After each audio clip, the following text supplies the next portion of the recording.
On va voir comment on déclare un iPad perdu ou volé, comment on peut le retrouver avec la carte de façon précise. Je suis toujours dans la section appareil, dans la section présentation. Je peux utiliser ma barre de recherche ici pour savoir lequel je trouve spécifiquement, ça va beaucoup mieux. Tu sais, là, j'en ai une vingtaine d'iPads, tandis que si j'écris Patrick, ben là, je vais trouver juste le mien, c'est celui que je veux voir. Et je vais voir que ça fait juste 2 heures. Donc, si votre iPad il ne s'est pas branché depuis 2-3 ans sur un réseau Wi-Fi, c'est pas nécessairement qu'il a été volé, mais il est plus perdu, déchargé quelque part. Ça, on va le retrouver quelque part. Mais si il est volé, habituellement, les personnes qui vont le voler vont rapidement le brancher sur le Wi-Fi. Donc, c'est là qu'on va voir on va se connecter, on va le voir plus récemment. Donc, ici, on va déclarer celui perdu. Donc, comment on déclare perdu, je vais cliquer sur le nom de l'appareil. Et je vois ici ma carte, elle n'est pas du tout précise. Là, il est Parc Chénier, je ne suis pas au Parc Chénier. Mon iPad n'est pas là présentement. Si je veux que ma carte soit plus précise et je veux aussi le déclarer perdu, je vais descendre jusqu'en bas et j'ai dans le action rapide, j'ai un menu perdu. Donc, activer le mode perdu ici. Si vous cliquez, ça se peut, hein, si votre écran est plus petit, ça se peut que l'information se trouve plus bas. Donc, vous pouvez descendre jusqu'en bas de la page à les trouver. Quand je clique dessus, j'ai cette fenêtre-là qui apparaît, qui me donne c'est ce que je peux écrire sur l'écran de verrouillage. Donc, quand l'iPad va, avant de s'ouvrir, c'est l'écran de verrouillage. Dès qu'on va cliquer sur le bouton d'accueil, c'est cette page-là qu'on va voir. En fait, là, je pourrais écrire ce iPad.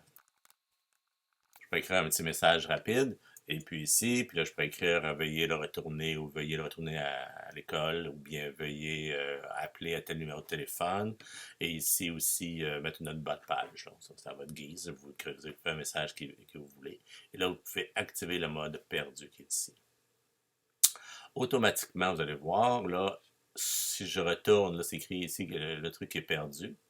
Et si je vais rafraîchir ma page, là, ici, si je clique sur détail de l'appareil, c'est là que je vais avoir ma carte.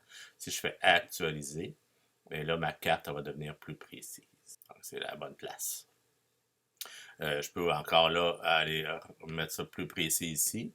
Et je peux aussi aller vers un méthode hybride pour voir comment le voir comme il faut. Donc, c'est la façon de déclarer un iPad perdu. Là, l'iPad, il n'est pas fonctionnel. Il est gelé à la première page d'accueil avec le message que vous avez écrit. C'est fait. Et puis, vous pouvez même, si vous voulez encore vous amuser, vous pouvez jouer le son du mode perdu. Une fois que vous avez activé le mode perdu, vous pouvez aller jouer un son. Là, si je clique dessus ici, je fais aller jouer le son du mode perdu. L'iPad, je ne sais pas il est où, mais il devrait sonner dans la maison quelque part pendant un certain temps. C'est pratique. Si on l'a perdu dans l'école puis on sait qu'il y a encore des batteries, il est encore sur le Wi-Fi, bien là, on va pouvoir le faire sonner. Une fois que c'est terminé, vous avez désactivé le mode perdu. Vous allez cliquer. Si vous l'avez retrouvé, vous êtes content. Donc, vous allez ici cliquer sur désactiver le mode perdu et l'iPad va reprendre son organisation totale. Là, je l'entends sonner en haut, l'iPad. Il reprend sa place originale qui ne devrait pas l'être.